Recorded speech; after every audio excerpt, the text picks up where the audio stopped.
बजरंगपुर नाम के एक छोटे से गांव में मंगेश नाम का एक आदमी रहता था। वो अपनी पत्नी और 2 बच्चों के साथ वहां के एक साधारण से घर में जीवन बिता रहा था। गांव में ही उसका एक चिकन शॉप था, जहां वो मुर्गियों का मांस बेचता था। हर रोज बाबू नाम का एक व्यापारी बैलगाड़ी में मुर्गियां लेकर मंगेश की दुकान पर आता था।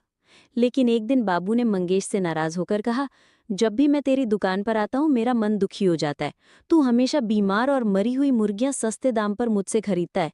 अगर ये सिलसिला चलता रहा तो गांव वाले बीमार पड़ जाएंगे। मंगेश ने बाबू की बात को हल्के में लिया। असल में मंगेश अब लालच में आ चुका था। वो जानता था कि लोग उसकी चिकन की दुकान से भरोसे से खरीदते हैं, इसलिए वो धीरे धीरे खराब और बीमार मुर्गियां भी बेचने लगा। जैसे जैसे उसका लालच बढ़ा, वो और ज्यादा पैसा कमाने के नए तरीके सोचने लगा।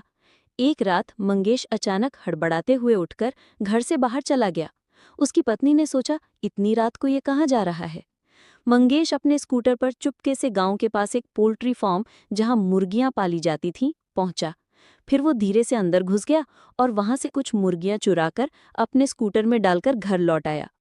अगले दिन वही मुर्गियां उसने अपनी दुकान पर बेच दी। फिर तो ये उसका रोज का काम बन गया। हर रात वो पोल्ट्री से मुर्गियां चुराता और हर सुबह अपनी दुकान पर बेच देता। एक दिन बाबू ने मंगेश से साफ कह दिया, अब मुझे तेरी मरी हुई मुर्गियां नहीं लेनी, मैं किसी और से लेने लगा हूं। बाबू को शक होने लगा कि मंगेश इतनी सस्ती और जिंदा मुर्गियां कहाँ से ला रहा है।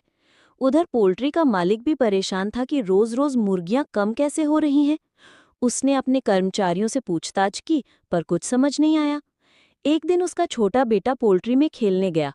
खेलते खेलते उसके हाथ की अंगूठी से एक बेशकीमती हीरा गिरकर नीचे आ गया और एक मुर्गी ने गलती से वो हीरा निगल लिया। कुछ देर बाद उस बच्चे के मुंह में कुछ सख्त चीज फंस गई। वो रोने लगा। जब उसके पापा ने पूछा तो बच्चे ने मुंह से निकालकर दिखाया, वो हीरा था। ये देखकर पोल्ट्री मालिक हैरान रह गया। उसने तुरंत अपने कुक से पूछा, आज चिकन कहाँ से लाया था। कुक ने जवाब दिया, मालिक मंगेश की दुकान से ही तो लाया था। अब पोल्ट्री के मालिक को पूरा मामला समझ आ गया। उसने मंगेश के खिलाफ रिपोर्ट लिखवाई और अगली ही सुबह पुलिस ने मंगेश को गिरफ्तार कर लिया। जब गांव वालों को ये पूरी सच्चाई पता चली तो सब हैरान रह गए। मंगेश, जो खुद को ईमानदार दुकानदार बताता था, असल में चोरी करके सबको धोखा दे रहा था। सीख। बच्चों, देखा आपने, मंगेश जैसे लालची और धोखेबाज लोग कभी न कभी पकड़े ही जाते हैं। और ये भी